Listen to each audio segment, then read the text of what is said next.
अस्सलामुअलैकुम, हाय and hello. सुन रहे हैं आप अपना कराची एफएम 107 कराची की आवाज। जनाब प्रोग्राम है क्रिकेट दीवानगी जीत की जंग, और आज जनाब जो जंग है वो निराली है। आज हमारा जो स्टूडियो है वहां पे भी क्या कहते हैं ना, कुछ अलग सी वाइब्स आपको आएंगी जब आप प्रोग्राम देखेंगे और जब आप सुनेंगे भी, क्योंकि आज हमारे पास बड़े स्पेशल सरप्राइज गिफ्ट हैं। गिफ्ट है जनाब, वो बिल्कुल आपके लिए, किसी गिफ्ट से कम नहीं है। स्पेशल हमारे पास जनाब गेस्ट हैं और मुझे अनुल ज़हरा कहते हैं। और अब हम अपने गेस्ट की जानिब चलते हैं, क्योंकि मैं इतनी बड़ी पर्सनैलिटी मेरे साथ बैठी हुई है ना कि मैं थोड़ी सी कंफ्यूज हो रही हूँ। अब आप मुझे रिलैक्स नहीं, बिल्कुल आपको कंफ्यूज होने की जरूरत नहीं है। अनुल ज़हरा हमारे साथ मौजूद है और आप सुन रहे हैं अपना कराची एफएम 107 कराची की आवाज़। और जनाब मुझे कहते हैं सैयद याह्या हुसैनी और पाकिस्तान सुपर लीग सीजन 10 2025। और आज टूर्नामेंट जो है वो तीसरे शहर में जा रहा है, औलियाओं की सरजमीन मुल्तान में। आज इस टूर्नामेंट का पहला मैच है और मुकाबला है एक बार की चैंपियन और 2 बार की चैंपियन टीमों के दरमियान। तो मुल्तान और लाहौर आज एक दूसरे के आमने सामने हैं और इस टूर्नामेंट में ये दोनों ही टीमों का पहला मैच है। लेकिन दिलचस्प बात यह है कि अब तक मुल्तान इस टूर्नामेंट में कोई मैच जीती नहीं है और लाहौर कलंदर 2 मैच जीत कर मुल्तान में खेल रही है। क्या कहेंगे आप? सबसे पहले तो हम आपसे कल के मैच का पूछेंगे, लेकिन उससे पहले हम अपना क्वेश्चन थ्रो कर देते हैं कि आप हमें ये बताइए, आप कौन सी टीम सबसे पहले बोलेंगे आज? मैं तो जाऊंगा जी जिंदा दिलों के शहर लाहौर कलंदर के साथ। और लाहौर कलंदर शाहीन शाह अफरीदी उसको लीड कर रहे हैं। और अगर मैं लाहौर कलंदर के साथ जा रहा हूँ तो of course I have to go with the Multan Sultan. अच्छा, वैसे आज मैं सोच रही थी कि मुल्तान को पिक कर लूं, बेचारी काफी हार रही है। और वो हालांकि देखें, इतनी मेरे ख्याल से अगर हम ये कहें कि अगर हम जब से ये 3-4 साल से मुसलसल परफॉर्म कर रही है, कंसिस्टेंसी के साथ परफॉर्म कर रही है, फाइनल में पहुंच रहे हैं, एक दफा तो जीते हैं, लेकिन अभी इस तरह की परफॉर्मेंस, कहीं अली तरीन के कुछ बयानात के असरात तो नहीं आ गए इनके ऊपर? नहीं, मुझे कहीं ऐसा लगता है कि पहली बार पिछले 2-3 सीजन में ऐसा हुआ है कि मुल्तान जो है उसने टूर्नामेंट को स्टार्ट जो है, किक ऑफ जो है वो अपने होम ग्राउंड से नहीं किया। अच्छा। और ये जो एलिमेंट है मुल्तान के लिए बड़ा इम्पोर्टेंट एलिमेंट है। और दूसरी तरफ वो कहते हैं ना, कुछ शहर के लोग भी जालिम थे, खुद को भी कुछ मारने का शौक था। तो मोहम्मद रिजवान की कप्तानी बैनुल अक़वामी क्रिकेट और अब फ्रेंचाइज क्रिकेट में एक्सपोज होती हुई आपको दिखाई दे रही है। जिस तरह कल रात नेशनल स्टेडियम कराची में टोटली एक्सपोज हुए एक बार फिर बाबर आजम, उनकी कप्तानी और उनके इनफरादी खेल पर जो फोकस था वो पेशावर ज़ल्मी की एक और नाकामी का सबब बना। लेकिन अगर आप मुल्तान को पूछती हैं कि क्यों मुल्तान स्ट्रगल कर रहा है, पिछले 2-3 सीजन से हम देख रहे थे कि पहले 5 मैचें खेलते थे अपनी होम टेरिटरी में और वहां पर ये पकड़ लेते थे, जकड़ लेते थे, और जब ये बाहर निकलते थे तो इनके पॉइंट टेबल पर 10 पॉइंट होते थे, इनके 5 जीत होती थी, स्पिरिट हाई होती थी और वो जो एक मोमेंटम बन जाता था ना, फिर उस मोमेंटम को ब्रेक लगाना मुश्किल हो जाता था। सो आपके ख्याल में कि जो घर से जीत का इस दफा आगाज नहीं हुआ, घर से बेसिकली मैचेस ही स्टार्ट नहीं ना हुए उनके, तो ये कहीं ना कहीं बैरियर आ गया पीछे। ये अच्छा है। कहीं आपको ऐसा लगता है कि हमारे खिलाड़ी और हमारी टीमें जो है वो अपने कंफर्ट जोन से बाहर नहीं निकलना चाहती? अच्छा याह्या हुसैनी साहब, मैं यहाँ पे आपको थोड़ा सा इंटरप्ट करूंगी। आपने कहा कंफर्ट जोन से बाहर नहीं निकलना चाहती हैं, तो ये जो पिच के ऊपर इतने क्वेश्चन हो रहे हैं ना कराची की, आपके ख्याल में ये सही है या गलत है? क्या खिलाड़ियों को, बैटर्स को कंफर्ट जोन से निकालना अच्छा है? बड़े इस पे मतलब वो बातें हो रही हैं, बैटिंग फ्रेंडली पिच नहीं थी, लो स्कोर रहा, सो इस पे आप क्या कहेंगे? देखिए, कल हम वसीम अकरम के साथ जब डिनर हुआ नेशनल स्टेडियम कराची में, तो वहाँ पर बात हो रही थी, तो कहा यह जा रहा है कि जी नेशनल स्टेडियम कराची में ऑस्ट्रेलिया की जो मिट्टी है वो पिच के ऊपर मौजूद है, पर्थ। तो अब आपको ये समझने की ज़रूरत है, अगर पर्थ की मिट्टी इधर है तो फिर तो पर्थ में तो आपको पता है कि अब ऑप्टस क्रिकेट स्टेडियम है। पहले डेनिस लिली का क्रिकेट स्टेडियम होता था, वहाँ पर हार्ड एंड बाउंसी पिचेस होती थी, वहाँ पर बैट्समैनों के पसीने छूट जाया करते थे, बट अब ऑप्टस क्रिकेट स्टेडियम में जो है ड्रॉप इन पिच है। और यहाँ पर अकल के नाखून तो बहुत कम ही लोग लेते हैं। ऑस्ट्रेलिया में, न्यूजीलैंड में जो ड्रॉप इन पिचेस का कल्चर है, उसकी बुनियादी वजह है कि मल्टी स्पोर्ट्स मैदानों पर होते हैं। तो पाकिस्तान में पहली बात तो ये कि यहाँ की जो क्ले है वो नंदीपुर से आती थी। आप मिट्टी तो लेकर आ सकते हैं, but on the other side आप वो एटमॉस्फेयर कैसे लेकर आएंगे, आप वो क्लाइमेट कहाँ से लेकर आएंगे, वो तो नहीं ला सकते आप। तो मिट्टी को सोना बनने के लिए इन सारे अज्जा का, सारे अवामिल का होना बहुत ज़रूरी है। लेकिन बात दरअसल ये है कि अगर आप बहुत अच्छा मेकअप कर लें, भले से आप जर्मनी से मंगा लें, लंदन से मंगा लें, लेकिन आप इस चिलचिलाती धूप में चले जाएंगी तो उस मेकअप का जो है वो पानी हो जाएगा ना, तो ये तो पैसे जाया करने वाली बात है। तो इन ओके। चीजों को समझने की जरूरत है, जो मेरा ख्याल है कि हमारे लोग समझने के लिए तैयार हैं। रमीज राजा भी नहीं समझ रहे।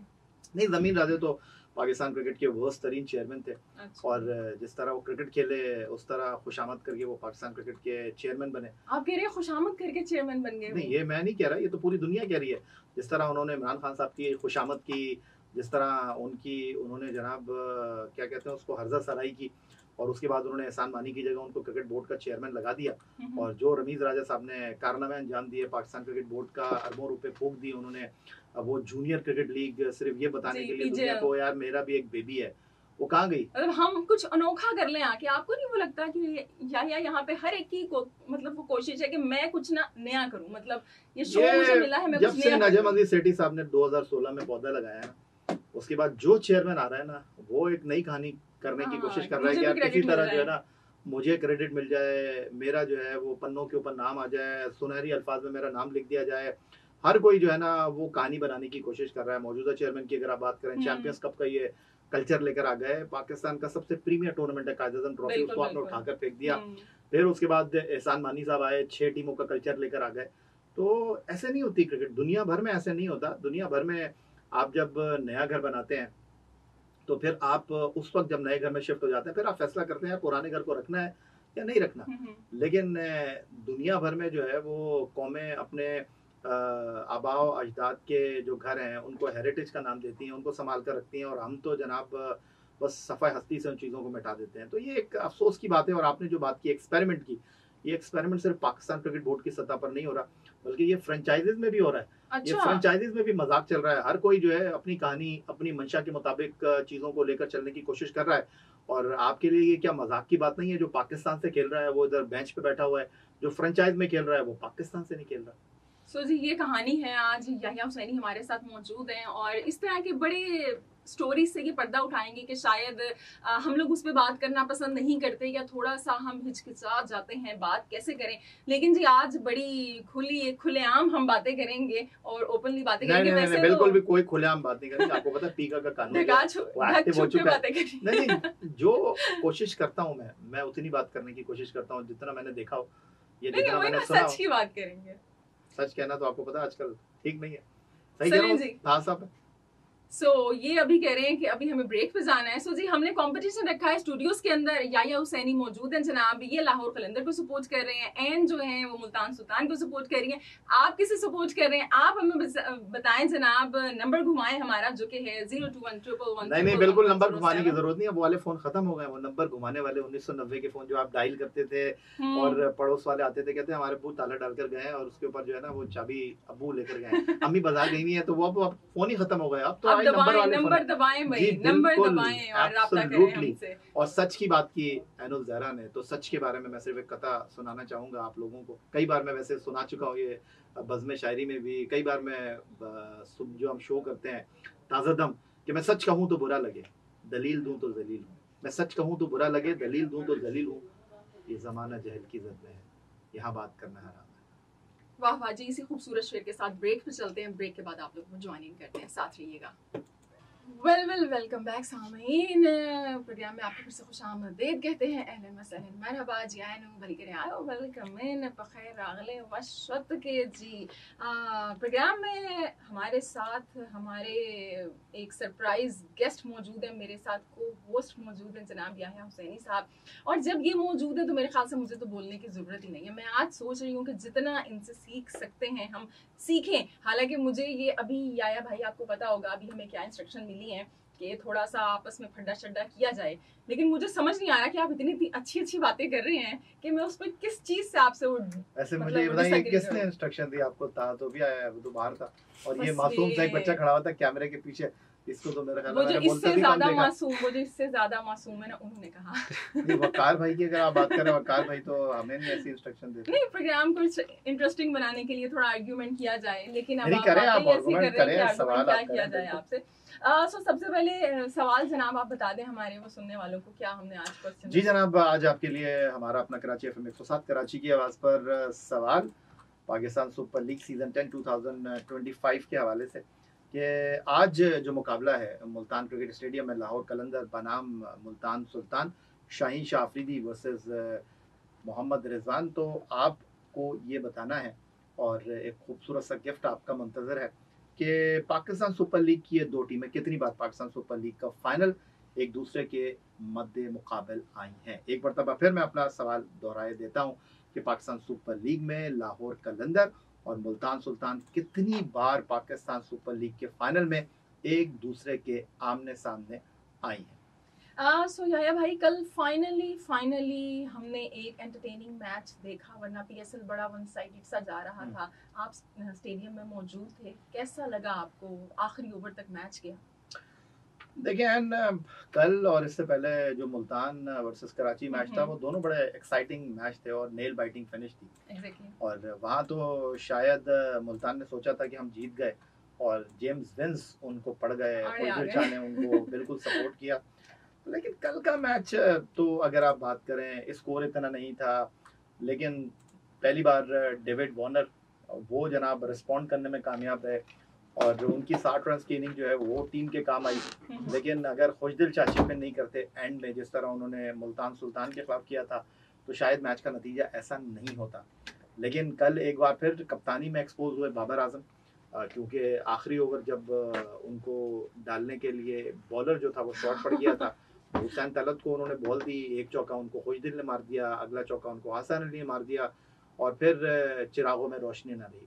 अच्छा, तो याया भाई, आप ये नहीं समझते हैं कि Babar Azam as a captain तो एक्सपोज हो रहे हैं, लेकिन ये जो यंग टैलेंट बेचारा हमारा होता है, वैसे हुसैन तलत तो डोमेस्टिक में काफी अरसे से खेल रहे हैं, लेकिन बहरहाल फिर भी उस बॉलर से आपने करवाई ही नहीं पूरे मैच के अंदर, आखिरी ओवर आपने उठा के उसको दे दिया, तो ये उसके लिए खुद भी नहीं अच्छा होता। मतलब ये आपने खुद पूछा ना मुझसे कि हुसैन तलत को आपने लास्ट ओवर के लिए क्यों रखा और आपने इससे पहले उनसे बॉल नहीं डलवाया। कल जिस तरह रजा बॉल कर रहे थे या जो उनके ओवरसीज फास्ट बॉलर बॉलिंग कर रहे थे, आमिर जवान ने कल बॉलिंग की, हजारी जोसेफ ने बॉलिंग की, पिच के ऊपर फास्ट बॉलर का रोल दिखाई दे रहा था।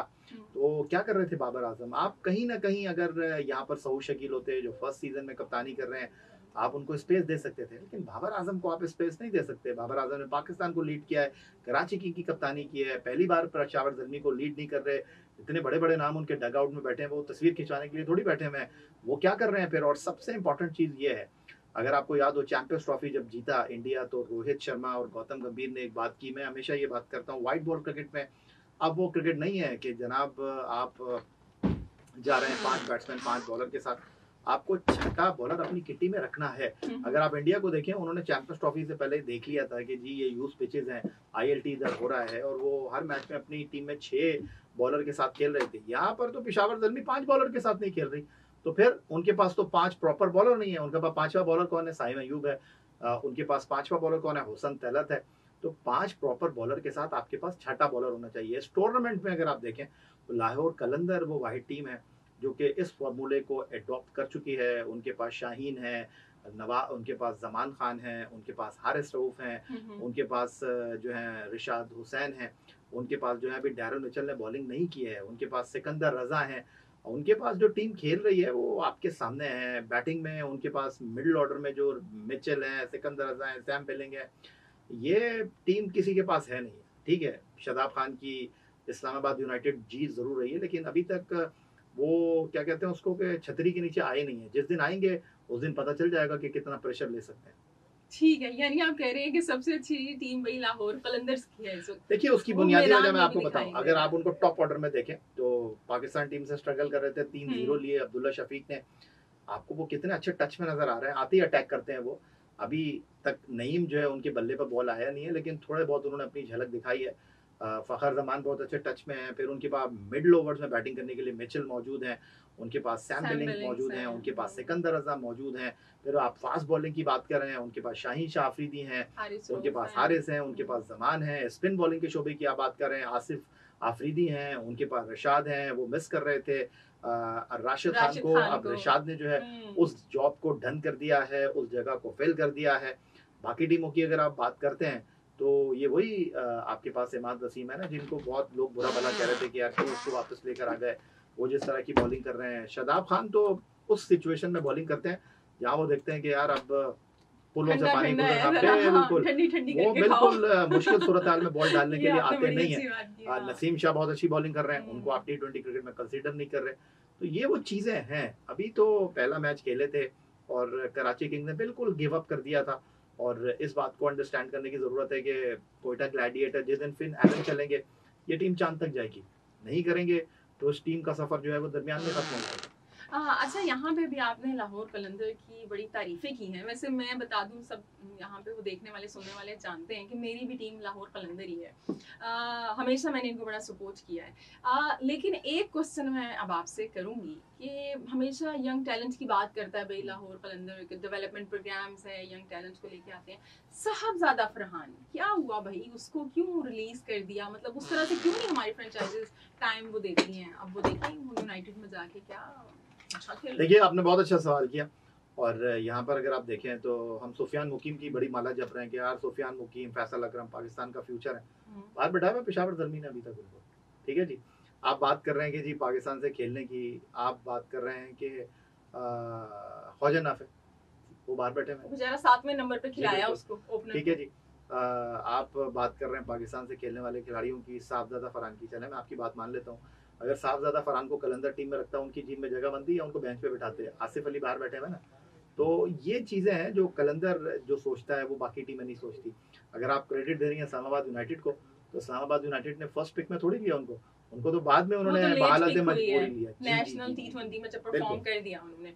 अच्छा, बाबर आजम की आपने कहा कि भाई वो कैप्टन भी अच्छे नहीं है, बैटर भी अच्छे नहीं है। यहाँ पे कल हमारे पास काफी आ रहे थे जनाब वो लिसनर्स जो कि सपोर्ट कर रहे थे ज़ल्मी को बाबर की वजह से कि बाबर परफॉर्म करेगा, हमारा बड़ा अच्छा कैप्टन है। सो 0, 1, 2 फाइनली जो है वो 40+ की उन्होंने वो इनिंग खेली। सो कैसे आप उस इनिंग को देखते हैं? क्योंकि पिच भी थी जरा मुश्किल ही थी, कोई इतनी आसान तो नहीं थी। देखिए बाबर आजम जिस तरह खेले हैं, इंडिविजुअल ब्रिलियंस के लिए खेले हैं। अगर इतनी परफॉर्मेंस देने के बाद, इंटरनेशनल क्रिकेट खेलने के बाद अगर बाबर आजम का ये हाल है तो फिर आप नहीं समझें। और जहाँ तक आपने उनकी परफॉर्मेंस की बात की, 3 मैचों में 3 रन, देखें इस चीज़ को बिल्कुल आपको अंडरस्टैंड करना चाहिए। फॉर्म टेम्पररी, क्लास परमानेंट, इसमें कोई बात नहीं है। आज आप अच्छा नहीं खेलेंगे, हर रोज आप अच्छा नहीं खेल सकते, लेकिन वो क्लास नजर आनी चाहिए। कल मीर हमजा पहली गेंद पर उनको लेकर चले गए थे, बाद में लोग सोच रहे थे कि यार ये कोई पुराना है तो उन्होंने नहीं चला दिया रिव्यू। फिर उसके बाद मीर हमजा अपनी गेंद पर उनको कॉटन बोल्ड नहीं कर सके। वो मीर हमजा के ऊपर ऐसे हिले हुए दिखाई दे रहे थे, वो तो उनकी लक थी।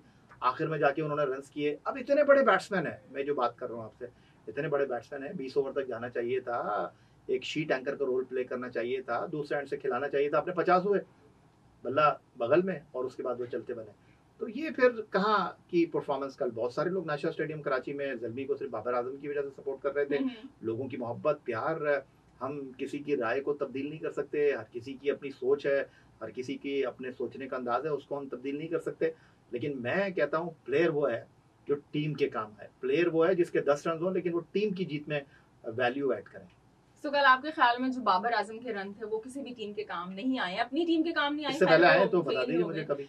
इससे पहले आए थे। आप लोग नेपाल को भूल जाते हैं भाई, नेपाल को क्यों भूल जाते हैं आप? बस नेपाल के साथ आप फिर एसोसिएट टीमों से जो है वो सदियों में खेलते हैं, तो बस फिर तो अल्लाह ही हाफिज़ है। हम ज्यादा भाई जो हम कहेंगे वो पीसीबी को ज्यादा से ज्यादा मैचेस जो है ना वो प्लान करें एसोसिएटेड जो हमारी टीम्स है उनके साथ। अच्छा, एक और बड़े मजे का क्वेश्चन मेरे माइंड में आ रहा है, लेकिन अब जो हमारे को प्रोड्यूसर है वो इशारे कर रहे हैं कि ब्रेक पे चले जाओ, ब्रेक अब ले लो। सो ब्रेक भी लेने का टाइम है। सो याया भाई जनाब हमारे साथ हैं, याया हुसैनी, और जी आप लोग कॉल्स भी कर रहे हैं, आप लोगों के मैसेजेस भी आ रहे हैं हमारे पास। कॉल करना चाहें तो 021 का इजाफी कोड मिलाएं, और 1111107 इज द मैजिकल नंबर। और अगर व्हाट्सएप करना चाहें तो 03398107 नंबर है हमारा। बताएं आप याया हुसैनी की टीम को सपोर्ट कर रहे हैं, लाहौर कलंदर्स को, या मुल्तान सुल्तान को, एन की टीम को सपोर्ट कर रहे हैं? जल्दी से बताएं जनाब। ब्रेक पर जाएं और म्यूजिक एंजॉय करें, उसके बाद आपसे मिलते हैं, रहिए साथ साथ। जी तो आप सुन रहे हैं अपना कराची FM 107 कराची की आवाज़। हमें कॉल कर सकते हैं 11 पर। हमारा व्हाट्सएप नंबर 03398107 क्रिकेट दीवानगी अपना कराची FM 107 कराची की आवाज़ पर आप सुन रहे हैं सैयद याया हुसैनी और एनुल जहरा के साथ। और हमारा और आपका ये साथ है जनाब शाम के कुछ 7 बजे तक, लेकिन मेरा और एनुल जहरा का साथ होगा शाम के 6 बजे तक। हमने आपसे सवाल ये पूछा है कि अपना कराची FM 107 क्रिकेट की दीवानगी में आज का ये सवाल कि पाकिस्तान सुपर लीग में आज मुल्तान में पहला मैच खेला जा रहा है सीजन 10 2025 का, और मेज़बान मुल्तान होम ग्राउंड पर अपना पहला मैच खेल रही है लाहौर कलंदर के खिलाफ।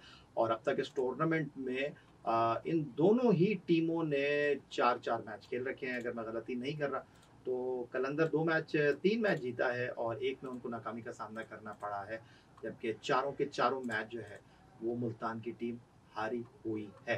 तो आज का सवाल हमारा आपके सामने ये है कि लाहौर कलंदर और मुल्तान सुल्तान पाकिस्तान सुपर लीग के फाइनल में एक दूसरे के मद्दे मुकाबिल कितनी बार आए हैं। तो हमें आपकी कॉल्स मौसूल हो रही हैं 11-11-107 पर और व्हाट्सएप पर आपके पैगाम। तो एन अब तक कितने लोग हमें कॉल कर चुके हैं और उन्होंने क्या बताया? जी बिल्कुल, आपके लिए एक बड़ा ज़रूरी सवाल भी है और अब आप हैं तो सवाल बड़ा मौका आया है। अभी हम आपसे पूछते हैं जी, अभी हम क्या है हुसैनी से पूछते हैं, अभी हम ज़रा वोट्स की जानिब बढ़ते हैं। भाई मैं बता रही हूँ, आप लोग भी काउंट करते जाएं ना। फरमान ने कॉल की है, फरमान ने सवाल का जवाब दिया है। जो फरमान है उन्होंने मुल्तान को सपोर्ट किया है, यानी कि मेरी टीम को सपोर्ट किया है। सुधीर ने कॉल की जनाब, सुधीर ने सवाल का जवाब दिया, सुधीर ने याहिया हुसैनी की टीम को सपोर्ट किया है। सनाउल्लाह ने कॉल की है जी, वो भी लाहौर कलंदर को सपोर्ट करते हैं। जवाद ने कॉल की, वो कहते हैं जी आज मुल्तान सुल्तान को सपोर्ट करते हैं, हम हार रही है टीम मैचेस। कुछ सिंपैथी के वोट भी मिल रहे हैं मेरे ख्याल से मुल्तान सुल्तान को। इसके अलावा जी एक कॉलर ने हमें कॉल की, वो अपना नाम तो नहीं बता सके लेकिन उन्होंने लाहौर कलंदर को सपोर्ट किया और उन्होंने कहा कि जी पाकिस्तानी जो प्लेयर्स हैं ना वो सेल्फिश हैं, लीग में अच्छा खेल लेते हैं और जो पाकिस्तान के लिए खेलते हैं तो बिल्कुल एक्सपोज हो जाते हैं। और मोहम्मद यासिर ने कॉल की, सवाल का जवाब दिया और मुल्तान को सपोर्ट करते हैं। जुहेब ने कॉल की, सवाल का जवाब दिया और ये भी मुल्तान को सपोर्ट करते हैं। तो भाई अब अगर अभी तक की हम वोटिंग की जानिब बढ़ें तो 7 कॉलर और 4-3 आपके हक में अब तक लोगों का फैसला। तो औलियाओं की सरजमीन मुल्तान की टीम जिसको लीड कर रहे हैं मोहम्मद रिजवान, वो कहते हैं ना कि ज़बान क़ल्ब को नक़ारा खुदा जानो, लेकिन ग्राउंड में परफॉर्म करना होगा अगर आज मुल्तान को जीतना है। अब तक इस टूर्नामेंट में उन्होंने अपने अकाउंट को पॉइंट्स टेबल पर ओपन किया नहीं है, तो देखते हैं कि क्या करते हैं। और आखिरी मैच में तो वो एक ऐसी गिरी हुई टीम से हार गए जो अब तक सिर्फ गिरी हुई टीम जी बिल्कुल, पेशावर ज़ल्मी इस टूर्नामेंट में अपने पाँव पर खड़ा होने की कोशिश कर रही है उस कप्तान के साथ जो खुद नहीं खड़े हो पा रहे, बाबर आजम। सबसे बड़े मार्जिन से वो जीते हैं जी बिल्कुल, मैं आपकी बात से इत्तेफाक करता हूँ। मैं यही तो आपसे अर्ज कर रहा हूँ कि वो कहते हैं ना कि अपने पाँव पर कुल्हाड़ा, उन्होंने कुल्हाड़ा नहीं मारा पेशावर ज़ल्मी के खिलाफ, अपना पाँव जो है ना वो कुल्हाड़े पे रख दिया। इतना कुछ बुरा काम हो गया। अच्छा, यहाँ पे हमें शायान ने मैसेज किया और वो कहते हैं भाई ये याहिया हुसैनी आए हुए हैं, इनसे आके पूछें कि हॉकी में अरूज से इतना ज्यादा जवाल कब शुरू हुआ था और ये जवाल कब तक जारी रहेगा। अच्छा, आप क्योंकि लाहौर कलंदर्स को बड़ा सपोर्ट करते हैं, लाहौर कलंदर ने एक दफा हॉकी के लिए, मुझे याद है मैंने आपका प्रोग्राम वो देखा था, उन्होंने कहा था कि डेवलपमेंट प्रोग्राम हम करेंगे, कुछ वो हुआ नहीं, तो क्या मतलब ये हॉकी के साथ मसाइल? देखिए, पाकिस्तान 4 बार वर्ल्ड चैंपियन रहा, 3 बार ओलंपिक चैंपियन रहा। पाकिस्तान ने हॉकी के मैदानों पर हुक्मरानी की। हॉकी के पुराने नाम आज भी हमें अजबर हैं, लेकिन नए टीम का कप्तान कौन है ये हमें नहीं पता। ओलंपिक को कहते हैं ओलंपियन बनाने की फैक्ट्री। आखिरी बार हमने 2012 लंदन ओलंपिक के बाद जो है वो ओलंपिक के लिए क्वालिफाई किया ही नहीं, यानी 3 ओलंपिक गुजर चुके हैं। 2016 रियो डी जेनेरो ब्राज़ील, उसके बाद 2020 वर्ल्ड कप हम नहीं क्वालिफाई कर सके थे एक बार फिर, और उसके बाद अब जापान के बाद हम नहीं क्वालिफाई कर सके पेरिस ओलंपिक लास्ट टाइम में भी नहीं। जी बिल्कुल, तो ये हमारी एक बहुत बड़ी नाकामी है। एक ज़माना था कि हम तमाम एजाज़ात से हमारा दामन भरा हुआ था, आज हमारा दामन खाली है। और इस खाली दामन में वो कहते हैं ना कि जिन्होंने हीरे लगाए थे, जवाहरात लगाए थे, जो पाकिस्तान का नाम थे, जो पाकिस्तान की पहचान थे, बकौल शायर, दिल के फपोले जल उठे सीने के दाग से, इस घर को आग लग गई घर के चिराग से, वो ओलंपियन जिन्होंने पाकिस्तान का नाम दुनिया भर में रोशन किया, पौधों की बंदर बाट में उन्होंने इस खेल का सत्यानाश करके रख दिया।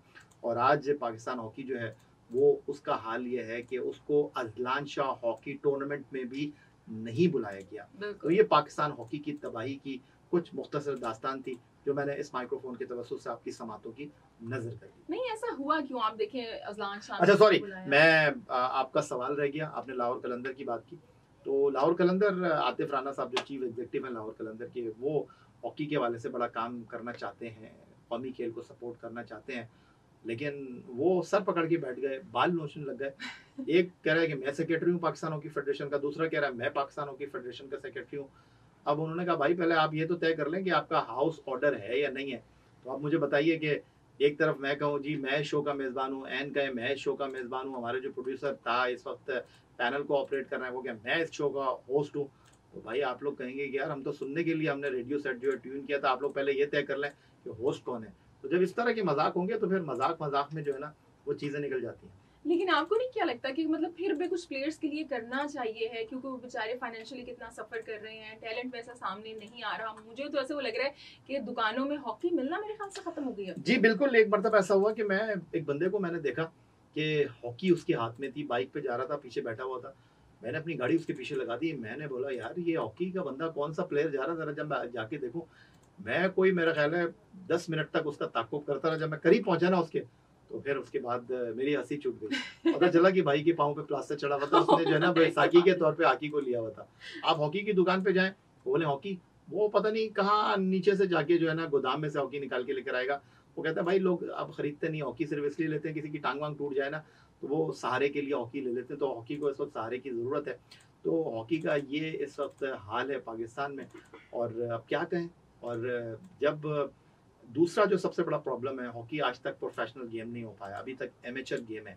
क्रिकेट को थोड़ा बहुत लोग ये बात करते हैं यार ये कौन सी टीम खेल रही है, क्या हो गया। तो मैं लोगों को समझाने की कोशिश करता हूँ भाई आपके टैक्स का पैसा नहीं है, ये रेवेन्यू का पैसा इंटरनेशनल क्रिकेट काउंसिल के, ये अपना पैसा खुद जनरेट करते हैं, कोई हुकूमत का पैसा नहीं। इवन मैं आपको ये भी बताऊं कि वो जो 2017 में वजीर आजम पाकिस्तान मोहतरम नवाज शरीफ साहब ने पाकिस्तान टीम के खिलाड़ियों के लिए ऐलान किया था 1 करोड़ रुपए का, वो भी क्रिकेट बोर्ड के खजाने से गया था, वो हुकूमत पाकिस्तान ये तो बड़ी बात बताई। हम तो बड़ा खुश हो रहे थे कि हुकूमत ने इतने पैसे वो दे दिए। भाई ये तो देखिए याया भाई ने बड़े राजों पे से पर्दा उठा दिया है आज आके, और इस तरह की इन्फॉर्मेशन आप लोगों तक पहुंचती रहनी चाहिए है। मजीद भी बातें करेंगे। याया हुसैनी आज जनाब हमारे साथ स्टूडियोज में मौजूद हैं। मेरे लिए बड़ी खुशकिस्मती का एक ये मकाम है कि मैं इनके साथ माइक्रोफोन शेयर कर रही हूँ। और आज मैं तो भाई याया भाई आपकी पिक्चर्स के साथ ना अपना सोशल मीडिया भरने वाली हूँ कि आज मैं याया हुसैनी के साथ ना शो करके आई हूँ, और आप लोग भी भाई एंजॉय करें इस शो को। अभी एक ब्रेक की जानिब चलते हैं। लेकिन ब्रेक पे जा रही है, लेकिन मेरा ही लास्ट लिंक था एंड के साथ, क्योंकि 6 बज गए,